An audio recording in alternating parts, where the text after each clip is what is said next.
नमस्कार दोस्तों, मैं फिर से हाजिर हूँ एक नई कहानी के साथ। एक बार एक घने जंगल से एक संत अपने शिष्य के साथ चले जा रहे थे। जंगल का रास्ता कुछ ऊंचा नीचा, कुछ पथरीला था। ढलान पर से गुजरते वक्त अचानक शिष्य का पैर फिसला और वह तेजी से नीचे की ओर लुढ़कने लगा। वह खाई में गिरने ही वाला था कि तभी उसके हाथ में एक बांस का पौधा आ गया। उसने बांस के पौधे को मजबूती से पकड़ लिया और वह खाई में गिरने से बच गया। बांस धनुष की तरह मुड़ गया, लेकिन ना तो वह जमीन से उखड़ा और ना ही वह टूटा। वह बांस को मजबूती से पकड़कर लटका रहा।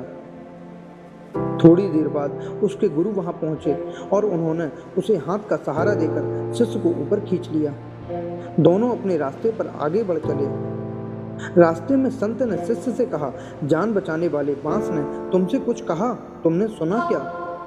शिष्य ने कहा, नहीं गुरुजी, शायद प्राण संकट में थे, इसलिए मैंने ध्यान नहीं दिया, और मुझे तो पेड़ पौधों की भाषा ऐसे भी नहीं आती। आप ही बता दीजिए, उसका जो भी संदेश हो। गुरुजी मुस्कुराए और कहने लगे, खाई में गिरते वक्त तुमने जिस बांस को पकड़ लिया था वह पूरी तरह मुड़ गया था, फिर भी उसने तुम्हें सहारा दिया और तुम्हारी जान बचा ली। संत ने बात को आगे बढ़ाया और कहा, बांस ने तुम्हारे लिए जो संदेश दिया वह मैं तुम्हें दर्शाता हूँ। गुरु ने रास्ते में खड़े एक बांस के पौधे को खींचा और फिर छोड़ दिया। बांस लचककर अपनी जगह पर वापस लौट गया। हमें बांस के इसी लचीलेपन की खूबी को अपनाना चाहिए। तेज हवाएं बांसों के झुरमुट को झकझोर कर उखाड़ने की कोशिश करती हैं, लेकिन वह आगे पीछे डोलती मजबूती से धरती पर जमी रहती हैं।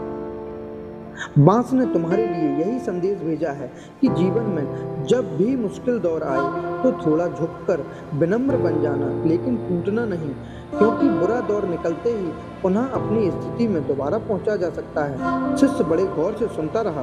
गुरु ने आगे कहा, बांस न केवल हर तनाव को झेल जाता है, बल्कि यह उस तनाव को अपनी शक्ति बना लेता है और दुगनी गति से ऊपर उठता है। गुरु ने कहा कि तुम अपने जीवन में इसी तरह लचीले बने रहना। गुरु ने शिष्य से कहा, पुत्र, पेड़ पौधों की भाषा मुझे भी नहीं आती। बेजुबान प्राणी हमें अपने आचरण और व्यवहार से बहुत कुछ सिखाते हैं। जरा सोचिए, कितनी बड़ी बात है। हमें सीखने के लिए सबसे ज्यादा अवसर उनसे मिलते हैं जो प्रवचन से नहीं बल्कि कर्म से हमें लाख टके की बात सिखाते हैं, हमें हमारे जीवन में नया मार्ग दिखाने की कोशिश करते हैं। अगर हम ही ना पहचान पाए तो यह कमी हमारी है। दोस्तों, संसार की एक एक वस्तु हमें ईश्वरीय ज्ञान बांटती है। बस मौन होकर शांति से विचार करने से यह हमारे हृदय में प्रकाशित होती है।